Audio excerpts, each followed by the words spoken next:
Hey everyone, welcome back to RPG Imagining. Some of you may have noticed that I have not been posting over the last couple months, and the reason for that is because I am a university professor. And I've been getting the school year, the semester off to a great start, and I'm wearing a couple of new hats in my department. And of course, any endeavor that I do in my professional life, I want to make sure that I do the absolute best that I possibly can because students come first. That's a little axiom that we have in the education profession, and as a teacher trainer and a professor in an educator preparation program, I want to make sure that I'm doing the absolute best to make sure that we retain teachers in the profession and that we do the best that we can supporting them, given that, education took a huge hit during the pandemic. But I'm back. And I'm releasing 2 videos today in celebration of being back. And this video focuses on the most recent release for Call of Cthulhu, my favorite role-playing game in the whole gosh darn world. And Chaosium, the publishers of Call of Cthulhu, have been an awesome partner of the channel. I want to thank Brian Holland for sending me this review copy of The Order of the Stone. I just received this book in the mail like 3 days ago, and so unfortunately I didn't get a chance to read it entirely before posting a video. I had also intended to get this video out before Order of the Stone was released, but within the allowed parameters for reviewers, and that didn't happen. So just know that Order of the Stone is now available from Chaosium.com. The hard copy, which includes a PDF, is $42.99, and I'm really excited to share this one with you because there are 2 main aspects of this package, and I really want to emphasize the package here. There are 2 big aspects of this package that really struck me as particularly innovative that you tend not to see in role-playing publishing houses.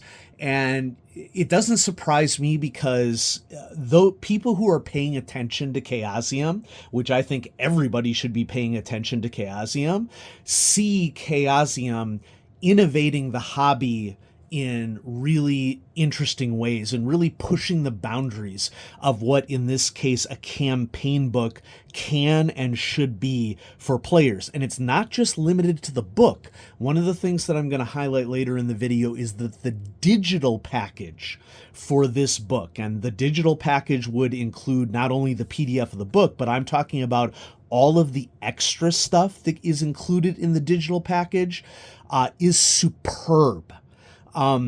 Probably the single greatest digital package that I've seen included with a role-playing game when purchased from Chaosium.com, link in the description below. So The Order of the Stone is a 3-part campaign that is focused around Arkham and the Miskatonic Valley. And so when Chaosium released their Arkham book earlier this year, one of the big promises of the Arkham book is that we would have more Arkham-based material forthcoming, because in 7th edition, the Miskatonic Valley has not featured very much. So let's take a look at the back of the Order of the Stone, and some people, you don't want spoilers, and I totally get that, so I will let you know when we delve a little bit deeper into the book. I've read about a quarter of the book. I haven't gotten all the way through it, largely because I just received it a couple of days ago. But I've already noted some really interesting things that I want to share with you all. So don't consider this a full review since I haven't read everything yet. But based upon what I've seen so far, there are a couple things that I want to highlight for people in case they are interested. So, in Ireland, an archaeological team unearths an ancient horror trapped within 3 stone vessels. We love ourselves MacGuffins that we have to find. The foul entity sets its followers on a journey to free it from its prison, crossing the Atlantic to New England and the backwoods of rural Massachusetts. Miskatonic Valley! Can the investigators prevent the liberation of the ruler of chaos? Will they discover the secrets of the Order of the Stone? Inside you'll find a 3-part 1920s era mystery. ideal for Arkham-based campaigns because it takes place around the Miskatonic Valley. 6 pre-generated investigators included, and that is a little preview of the first thing that I want to emphasize here is really what struck me when I started reading this mini campaign. And then sweet, and sweet is really the right word. A suite of downloadable resources, maps, characters, handouts. That's another big thing that I'm going to talk about whilst going through this. The Order of the Stone is designed to be used with the Call of Cthulhu role-playing game or with the Pulp Cthulhu supplement, both available separately. Most recently, I ran Darker Trails with Pulp Cthulhu, and we had a really fun game that really challenged me to exercise my keeper role-playing chops, and also to do some interesting variations on a chase/combat. And so that was my first time ever running Pulp Cthulhu, and I thought it went okay. There are things that I'll improve. But anyway, let's dive into the Order of the Stone. Okay, now at this point, folks, if you really intend to play this, I would recommend that, maybe you stop the video here. If you're a potential player, you're not going to want to know the details of the campaign because it will spoil it for you. But if you are a keeper, please stick around because this will, hopefully will give you an indicator of what's going on here. And so artwork is fantastic, as has been the case with Chaosium releases for years. The campaign is divided into 3 parts. Terror on the SS Champagne, where the players board a ship, and there are multiple different inroads to this campaign that I'll discuss in a moment. We have Murder in Greyport, taking place in a new town, as far as I can tell, in the Miskatonic Valley. And then finally, The Hunt, or the denouement, in which the investigators are actually seeing what they can do about a 3-part entity that is challenging to take over the whole world. And that is not hyperbole. Take over the whole world is a potential outcome of this campaign. And then we have appendices where we have tomes and spells, pre-generated investigators, and, author biographies. Okay. So, when I started reading the introduction, first of all, we have this lovely regional map of the Miskatonic Valley. Note in red, it includes new locations, which I believe never before seen in the Miskatonic Valley, particularly Greyport, which is the focus of the second chapter of the book. I have not gotten to the second chapter yet. And then it talks a little bit about how the campaign is structured, the different parts of it, how the keeper may choose to handle luck, different leads. And then there's background information for what led up to this incident, so to speak, and it's particularly important because there is a rich backstory that the keeper needs to understand in order to be able to run this campaign on a timeline. And I love a timeline in Call of Cthulhu games because that is one of the most interesting things, I think, for investigators to manage, because time is a resource in Call of Cthulhu. If you take too much time doing certain things, you can find yourself running out of time. And one of the ways to maintain dramatic tension in Call of Cthulhu is by having a pulse that time is running out, which is on brand for cosmic horror, of course.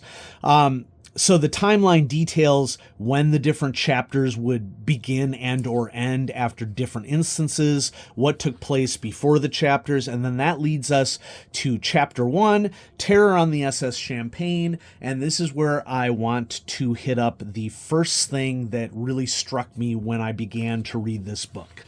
And that is that in addition to the normal major dramatis personae that we would have for an episode, the author of this book, who, Jared Twing, I'm not familiar with the name, but it also kind of sounds familiar. So I'm not sure how much writing Jared has done for Call of Cthulhu in the past. But the authors are listed as Jared Twang, Dr. Lynn Hardy, and Paul Fricker. And of course, Lynn Hardy and Paul Fricker are luminaries in the history of Call of Cthulhu. And so that's an indication to me that they're like, you know what, let's bring out the big guns to support Jared in this. And this initial inroads into the campaign is one of the most interesting innovations that I've seen recently. Now, I don't want to pretend like this is a totally new thing, in that for decades in role-playing games, scenarios have had a few sentences that have suggested potential ways to involve investigators coming from different avenues or different backgrounds into the game. This is the most sophisticated execution of options I've seen at the beginning of a 3-part campaign. Like, it's clear that a lot of thought went into starting up this game in a positive way. And given that I'm thinking of people picking up 7th edition for the first time and maybe picking up the core book or the starter set, and they see Arkham on the shelf, and then eventually they say, hey, I want to run more games around Arkham, just like in the starter set. Well, hey, there's this Order of the Stone mini campaign, horror mystery in 3 parts. That sounds really cool. Well, this introducing the investigators section in Chapter 1 is a really great aid for both novice keepers and experienced keepers. Novice keepers in that you may not know how to start different groups of investigators with a particular scenario. And for veteran players, this is the sort of stuff that any good keeper would do anyway, but it's taking care of a lot of the legwork for you. And I cannot tell you how useful that is as a keeper, because it means that it's just less work for me to do in preparation. Okay, it's all laid out for me in advance. So we start here with one possibility, Miskatonic Calling. This version of the introduction assumes the players are using existing experienced investigators from their own campaign, and it has some text that you can read for how a major character would introduce the characters, and then how you would get them involved with the next parts of Chapter 1. Then there is Start 2, which is a version of the introduction that assumes brand new investigators specifically created for this campaign, and how to use the Harbor Master as a location to get them involved in the campaign. And then Start 3, Old Salts, is a section that introduces pre-generated investigators to the campaign. And it is essentially a predetermined group that what they all have in common is that they are crew of the fishing vessel Foggy Sea. And so there is an inborn explanation as to how all of these pre-generated investigators would become involved with the game. And it isn't just like they're random people and they're like, oh, you're all trying to make money together, which can sometimes be the default that may not be very satisfying. And I'm not saying that that's the only way to do it.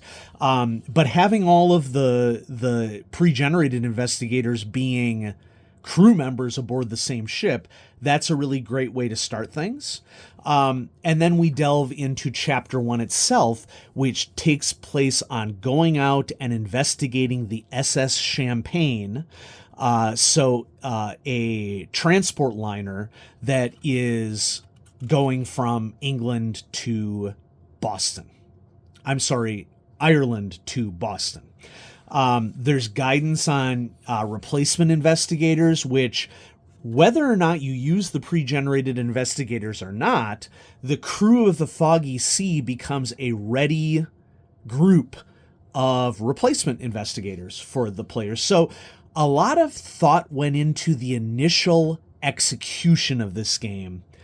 And I can't emphasize enough how important that is to someone who is using this book as technical writing to begin to understand how to execute this series of scenarios effectively for players. And so that's the main thing that I noticed with Chapter 1, that I thought that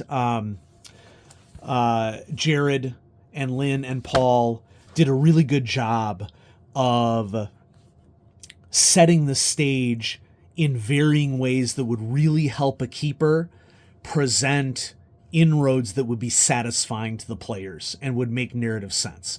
Now, as I turn the page here, get ready to be wowed. Wha! I know it's a lot of information, but here's the map of the SS Champagne, okay?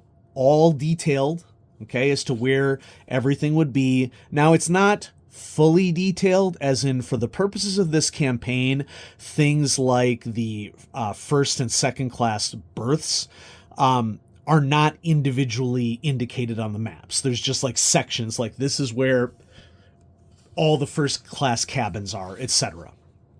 Okay, we have a bookmark, as to be expected from beautiful Chaosium books.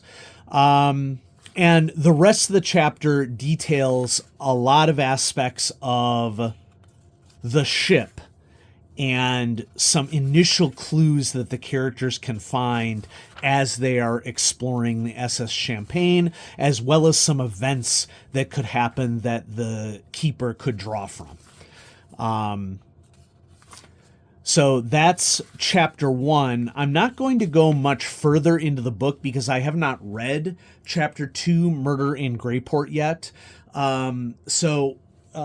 Once again, I just received this book. I haven't had a chance to read it entirely, but that aspect of those aspects of Chapter 1, the map, the different events that can happen, and most importantly, the 3 different beginnings to the game are something that was just really, really cool for me to note.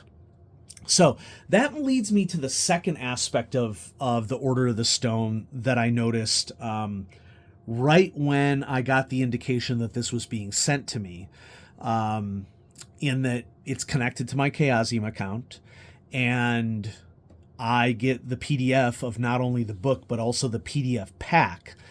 And I'm going to show a picture of it on screen here while I'm talking about this, because I think that it's really noteworthy as to how Chaosium is an industry leader in support documents for their books.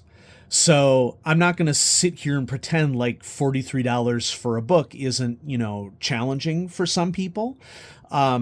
But Chaosium is consistently finding ways to get your hard-earned money to be stretched further in its game books. And there's no better example than what comes with this book. So not only do you have the book itself as part of the PDF, but you have player handouts, you have keeper handouts, you have maps, you have blank text version of different parts of the book, so that you do not have to print out background text and waste ink in printing, or another reason for it is that you want to just focus on the text. So Chaosium did a spectacular job of really fleshing the digital resources to Order of the Stone out and making for a situation that is just a lot easier for a keeper to run. And so I'm not surprised by this per se, because I've been enjoying and reviewing Chaosium products for years now, but I think that it is a giant green flag for a publishing company that they keep showcasing new ways to add value to the products that they're giving to all of us.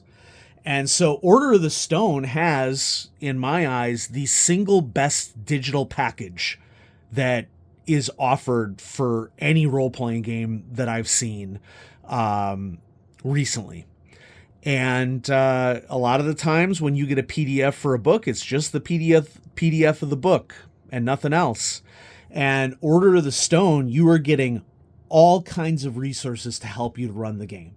And it's going to help you whether you're running it digitally or whether you're doing it in person, because any of those digital resources you could print off for personal use for your table and have, if you wanted to, full color handouts for your players, which is something that is really meaningful to me as a keeper, and I always try to do.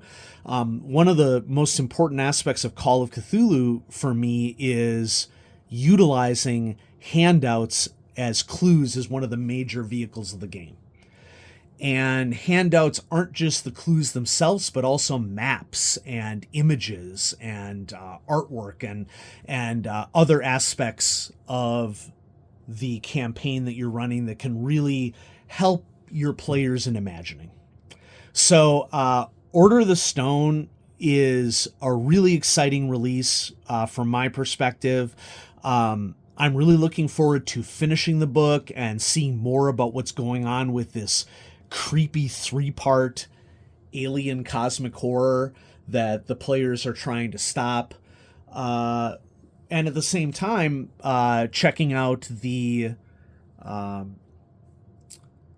digital resources, because my gut says that Chapter 1 of Order of the Stone would be a perfect thing for me to run for our yearly friend convention that we run